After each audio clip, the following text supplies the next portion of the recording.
Hello, I'm Gareth Mitchell. And I'm Sam Wong. And this is a special edition of our Imperial College podcast. We have a marquee, hundreds of people, food, drink, scientific demonstrations, a good bit of sunshine and just a little bit of rain.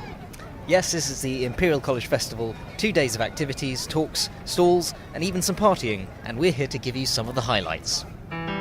Science, engineering, medicine, chemistry, physics, biology, humanities, cardiology, entrepreneurship, public health, global aeronautics, Science communication.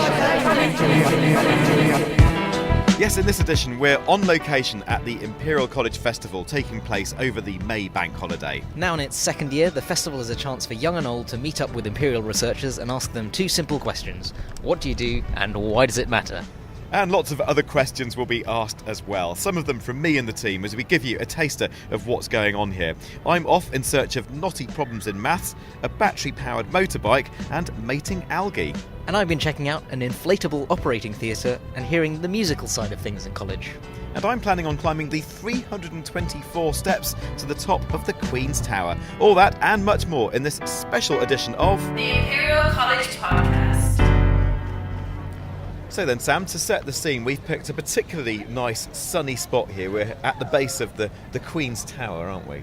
Yeah, the sun has come out now. It was a bit of showers earlier, but actually it's really nice at the moment. So much so that you're wearing your shades. I'm wearing my shades. And through those shades, you can see the marquee. That's over on our right-hand side. Lots of stuff going on in there. Yeah, so the marquee is full of the research zone. Lots of, I think over 40 demonstrations and things going on in there. There's also more demonstrations over in the SAF. That's where the inflatable operating theatre was, which we'll be hearing about later. Just over to our left, we've got the music stage, dance tent, and more activities, the Reach Out Lab, loads of stuff going on. Absolutely, and there are food stalls, and there's bits and pieces going on in the Queen's Tower room as well, the Hemoglobin, Imperial's very own pub, which is set up for the purposes of pub quizzes and festivals. That's there as well. So lots going on, literally hundreds of people have been streaming through all day. I think literally thousands, I think we can go that far. Just say thousands. In their hundreds of thousands, people are queuing all the way down to the underground station down there in South Kensington. But definitely a lot of people coming through. So I think it's time to get out and about, see what's going on here in the festival. So I'm going to get up from this sunny spot and go right over there into the marquee. Right, now over here is Morgane Vallis, who is in biology. Your final year as well then, are you? That's right. I'm here to do a final year project in this in the photosynthesis laboratory, and I also happen to present here at this fair all the various type of algae which we cultivate in our lab. Right, so you come bearing algae. There's all kinds of algae here on the table in front of us. Some of it is in Petri dishes. There's some algae here in the microscope. And in fact, I'm looking into the microscope and I can see the algae. You can make them out very, very clearly. And they seem to be interacting with each other. So what's going on here? That's right. What you can see in the microscope is them mating. And they do this under nitrogen starvation conditions, which is basically when they don't have enough nitrogen in their media or in their environment. So they do this as a stress response. This has been used a lot in cultures to make various different products because there are a lot of applications for algae, and that we're looking into these kind of mating techniques in many different contexts. So it seems to be a survival strategy, so different creatures respond in different ways to stress. In the case of algae, they seem to sort of get it on and start mating. And That's right. It's very strange. And so this is when nitrogen becomes scarce. Why is that important to the algae, and maybe why is it important to the wider world? We are very much exploiting them at the moment for production of biofuels, because they are actually extremely efficient organisms. They are more efficient than most plant species. I know that a lot of biofuel development in the past has been looking at maize, palm oil, and all higher plant species, but we're actually looking more at algae at the moment because of their very high efficiency of using sunlight and various nutrients in very small quantities, and they can be extremely efficient and divide very rapidly. And the other reason why we're using algae is their ability to be manipulated genetically. It's actually very interesting in terms of our research here. Okay, well, Morgane, and your, I don't know whether you call it a tribe, your collection, your bloom of algae, thank you very much indeed. Thank you. In front of me is a motorbike, but it is a motorbike with a difference that shall be explained by this gentleman here. Who are you, sir? Hi, my name is Billy Wu. I'm a final year PhD student at the Energy Futures Lab at Imperial. So where the fuel tank would be and underneath the saddle is where all the electronics are. So usually you'd see a combustion engine here. Instead of seeing the usual piston enclosures and pipe work and so on, this is more about cables, wires, terminal blocks. Tell me about these batteries then, because they obviously need to pack a lot of energy, high energy density to get the kind of performance you need. Yes, so what we're using is lithium-ion batteries, which are the best batteries that you have. So these are the things that you'll find in your mobile phone, in electric vehicles. But the problem with that is that each cell is like a AA battery, so you need a lot of them. So what we do in Imperial is that we make battery packs where we have loads of them connected all together, but then we have to monitor each one. So if one fails, then the whole bike could go up in flames. So safety is very important to us. So how do you make sure it doesn't go up in flames? So we monitor each one with what we call a battery management system, where we monitor the voltage, the temperature, the current going through each one, and it's a very fine balancing act. So you have to understand the chemistry of the batteries, the electronics connected to them, and for us we learn a lot of interesting science behind it as well. What about the performance then? How does it relate to having a petrol engine? So with an electric motorcycle, because you're using an electric motor, the advantage of that is that you get all of the torque at 0 RPM, so you have an amazing acceleration. So compare that to a normal internal combustion engine, like for like, it should be better. Thanks for showing it off to me. Cheers. No problems.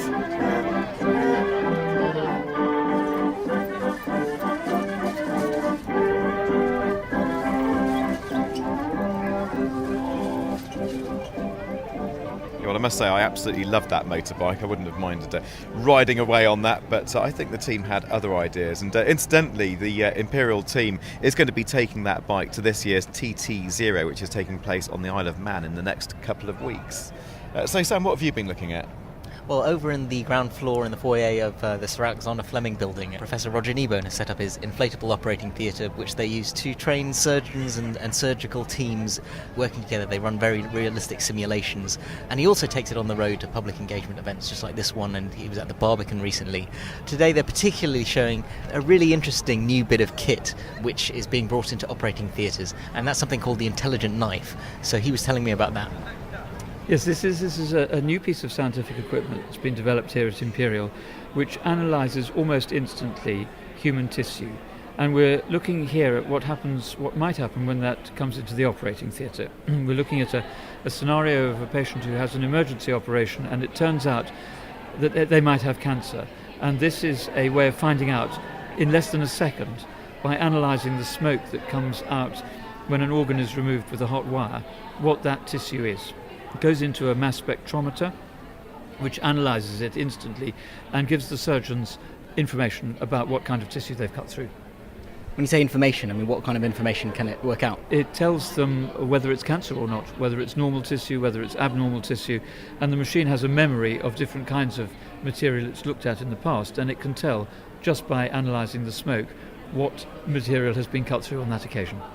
So in the scenario that you're playing out here today, you've got a patient who comes in with pain in their abdomen, and then they get rushed into the operating theatre, but they don't know what's causing it. And then the surgeon cuts with this knife. The smoke goes into a machine and it tells the surgeon what's wrong with the patient. Exactly that. So the patient is a young patient, and the surgeons think at first that they've just got a hole in their stomach, that they've got a peptic ulcer. But when they look more closely, it doesn't look quite right. Now, normally, they would have to take a piece of tissue, send it off to the laboratory, and it would take at least 45 minutes, perhaps longer, to get a reply.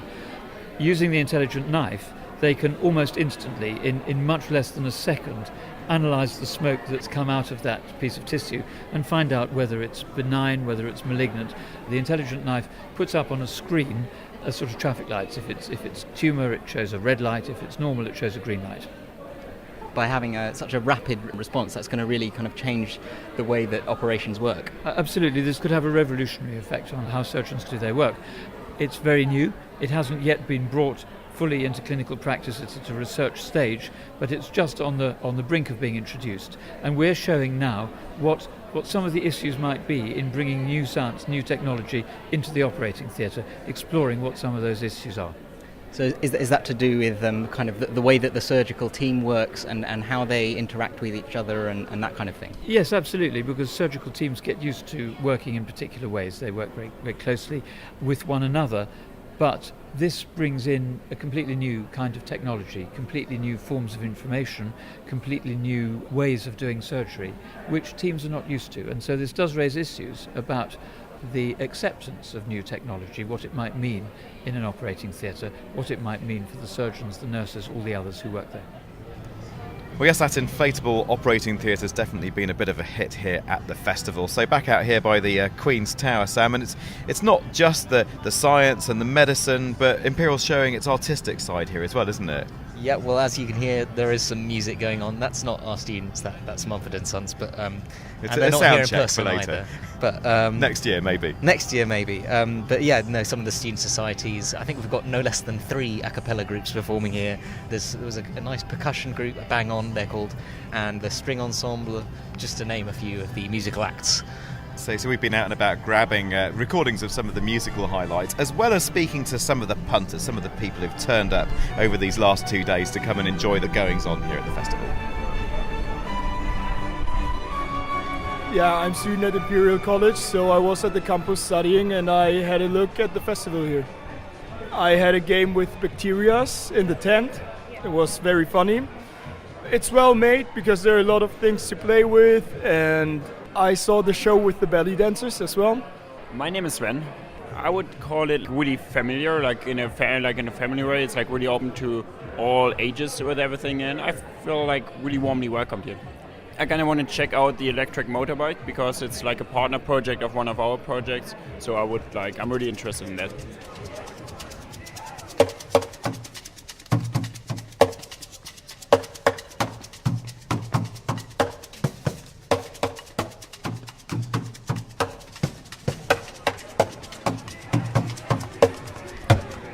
I really liked the research center.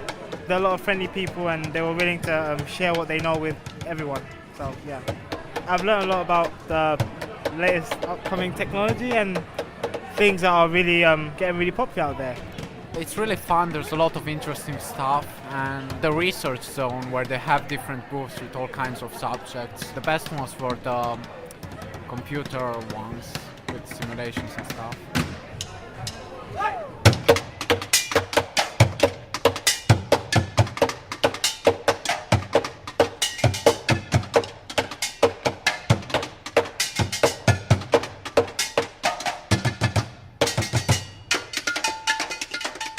I saw a couple of really good things. So I saw one guy talking about bomb injuries and how they were studying bomb injuries so that they could make better armoured vehicles for the army, and that was really impressive.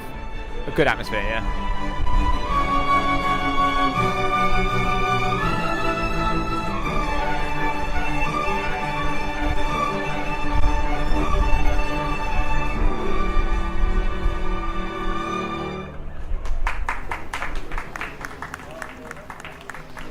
Now, one of the many attractions on show here is a tour of the Queen's Tower. And I've always wanted to do this. I've been around this place for quite some time. I started working here at the end of the 90s.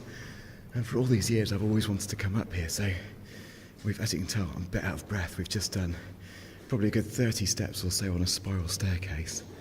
I suspect we're not even a third of the way up yet. Kind of doesn't look so tall when you're sitting in your office looking out across the Queen's lawn at the tower, but when you're in here and making your way to the top, it's a fair old way.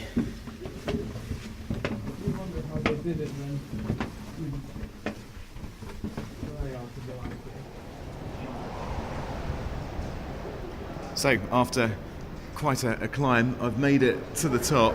And the wind is really howling through here, and we've got a humdinger of an April shower that's just kind of blown in. So if I look right down below me, I can see the Queen's Lawn, and you get a real sense of the scale of this festival. So there's the marquee down there and the library building, and then West London and Heathrow stretching beyond it. And then if I go over to the other side, I'll give you a quick tour here. This is looking out to the south, so I can see down to the Natural History Museum. Brilliant view of that. Battersea Power Station over there on the left. The SAF building immediately in front of me. And the hills of the North Downs and South London stretching out in the distance. You can see the Crystal Palace TV mast over there, so that's to the south. So now let's go and have a little look over here to the east. Here we can see the Mech Ends building right in front of me. We are actually above the top of the Mech Ends building, and I think that's about 11 stories, so it gives you a sense of how high up we are. And I can see out across the City of London, the London Eye, the Shard, the BT Tower, and finally let's look north. So I'm just going out to this balcony over here. There's the Albert Hall, and also I can see North London, Alexandra Palace, Hyde Park, so just amazing views. So I'm going to step back in, and because in here is our tour guide, Marcus Roberts. You must be getting very fit today, taking all these tours up and down the Queen's Tower. Yeah, it certainly keeps you fit. It's 324 steps up to the top, and I'll be doing a few of them today. But the view up here is fantastic. It's not as clear a day as yesterday, but you can still see for many miles. Amazing views. So what should we know about the Queen's Tower? For people who might work at Imperial, or they're studying here and they're listening to this, maybe they're alumni, and they've often looked at the tower, dreamt of coming, as I have for years, dreamt of coming to the top here. What should they know about it? Well, the Queen's Tower was built as part of the Imperial Institute in 1887 and was a commemorative building and structure in honour of Queen Victoria's Golden Jubilee. It opened in 1893, was part of a wider structure, the Imperial Institute, that had similarly striking and beautiful old buildings around it, around the area that now the Queen's Lawn is on. And these were the surrounding buildings, and the surrounding smaller towers were demolished in the early 60s. And there was a campaign famously headed by John Betjeman to keep elements of the Imperial Institute, and so the Queen's Tower itself was kept as the lasting monument here. Marcus, thank you. Thank you.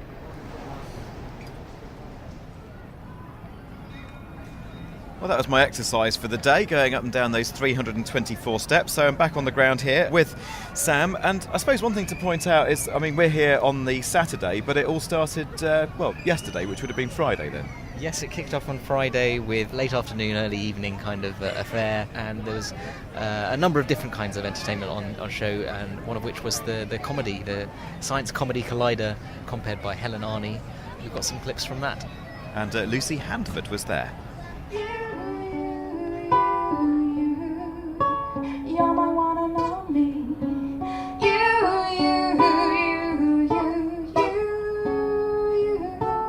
Foot and mouth make me kill all my other sheep. Good, right. So obviously that's sorry. That was the wrong one. That wasn't a love song. That was a song about the 2001 agricultural crisis and the government's overzealous response to it. I'll do another one. I'll do another quick one. All right. Okay. So I'll do a quick song for you now. So that was comedienne and Imperial alumnus Helen Arney. Lucy, part of it, what sounds like quite a packed bill last night then? Yeah, the Science Comedy Collider, which was one of the tents at the festival, had a raft of acts, including Helen, and also Adam Kay, who is an alumnus as well. So tell us a bit more about what was going on last night, because I get the impression that the tone was rather different last night to the more maybe family atmosphere of today. Yeah, that's right. I think some of the events and activities on Friday were geared up more for the adult audiences. The comedy did have a warning for age 16 plus. I think some of the topics that they talked about were probably more for adult ears than the kids. But alongside that, they also had some live music, and they had silent disco. So, lots of things for people to enjoy, adults and children. But I think the comedy won for the adults. You also mentioned there, Lucy, that Adam Kay was on the bill. He was one of the acts then. Yeah, that's right. Helen introduced him. He was the first act for the evening, and he got things off to a memorable start by doing a song about Oscar Pistorius.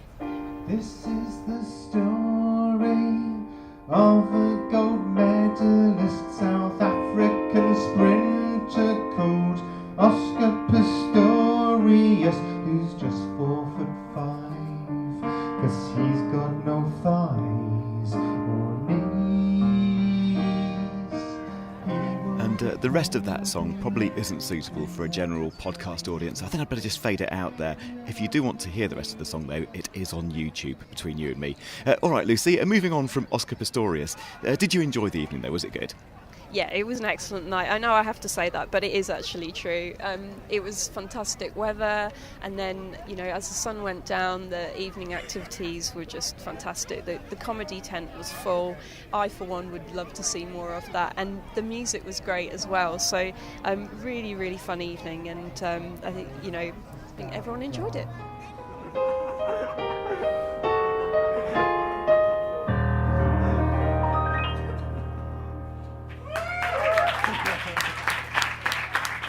Marvellous. Well, Lucy Handford, thank you very much for that roundup of events last night. Now, meanwhile, back to today, the Reach Out Lab are very much out in force, and JP Jones has been sounding out a few of them and a few of the visitors to the stall they have over here. My name's Melanie Bottrell. I am the Reach Out Lab Facilities Manager and the Outreach Science Programmes Manager.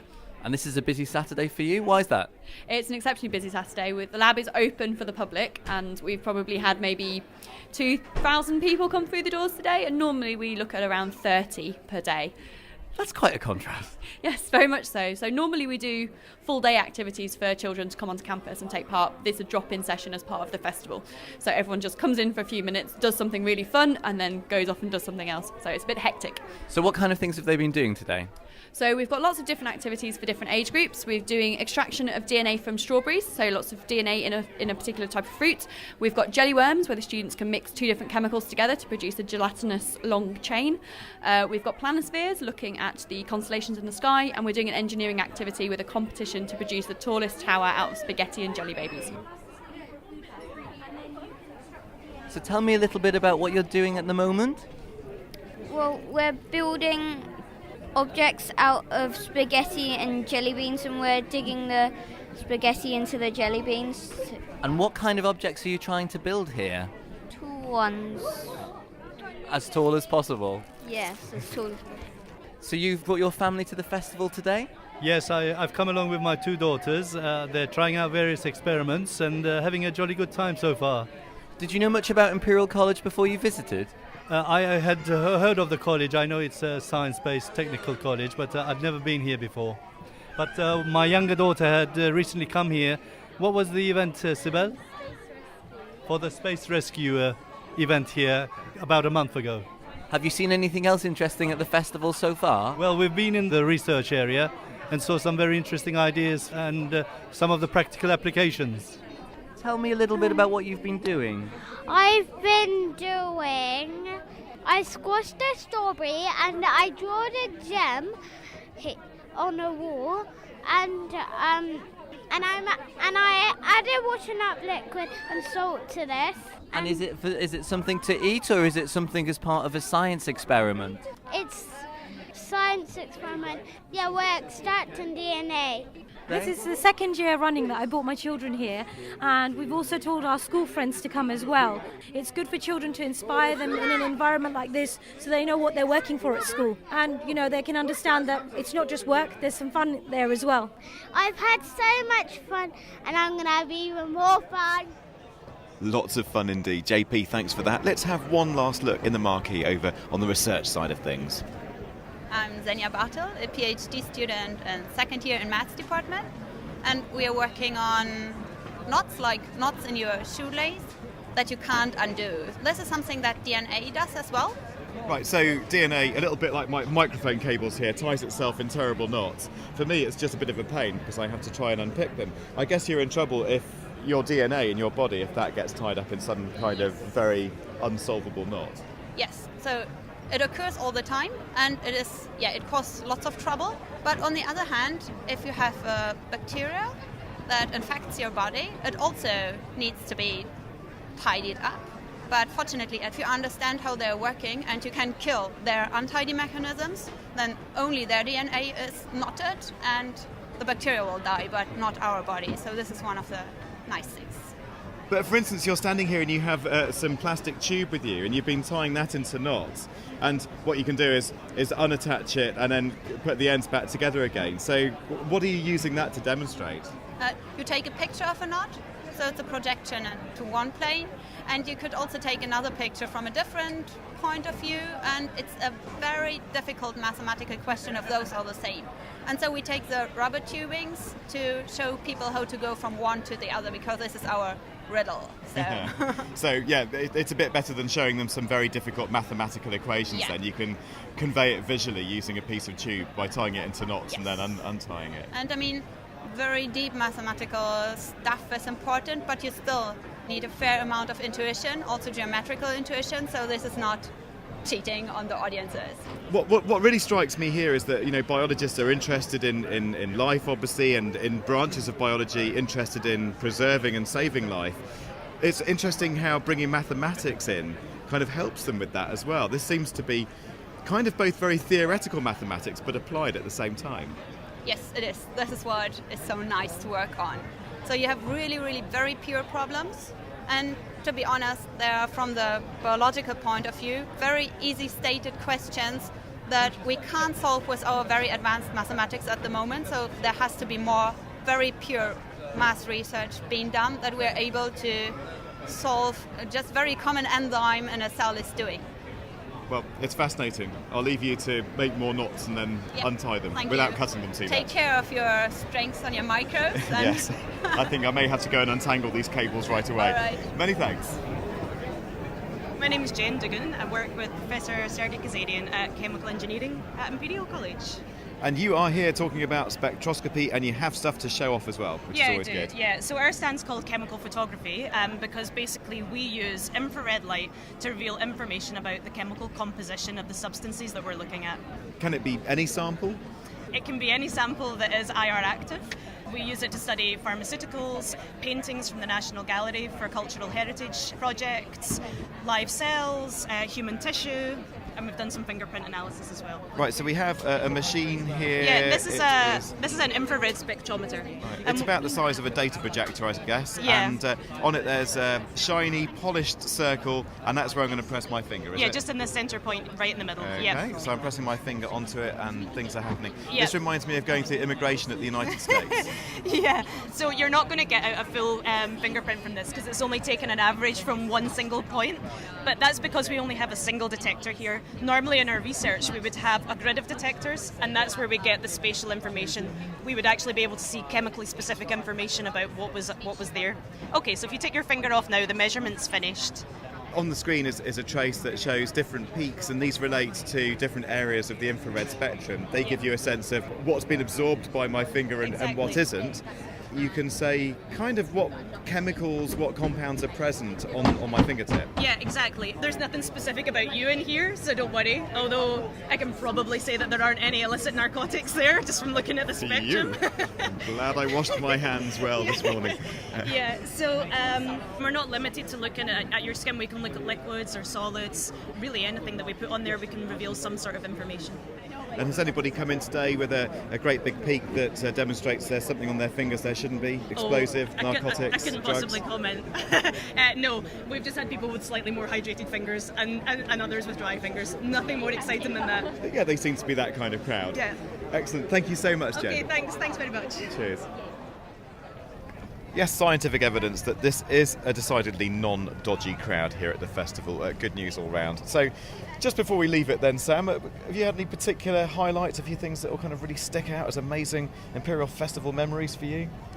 Well, the inflatable operating theatre and their kind of mock surgery is always very memorable and dramatic. I also saw a really good talk yesterday by Robin Carhart-Harris about how psychedelic drugs work in the brain, which was a very popular talk. A lot of questions afterwards. Yeah, it's all been great, actually. We shall leave it there. It's been a great festival, and the weather ended up being on our side as well. Incidentally, we will have more coverage of the festival. If you want to hear and see other bits and pieces that have been going on here, you can do so via our media library, and that's at imperial.ac.uk/imedia. And as ever, you can catch up with news from around the college via imperial.ac.uk/news. Well, I noticed that the Hemo-Globe Inn is now open for business, so as the shadows lengthen here and the festival winds down for another year, I don't know about you, Sam, but I propose maybe a swift half. Won't say no. Thanks for listening, folks. We'll have more for you in a few weeks. Bye-bye.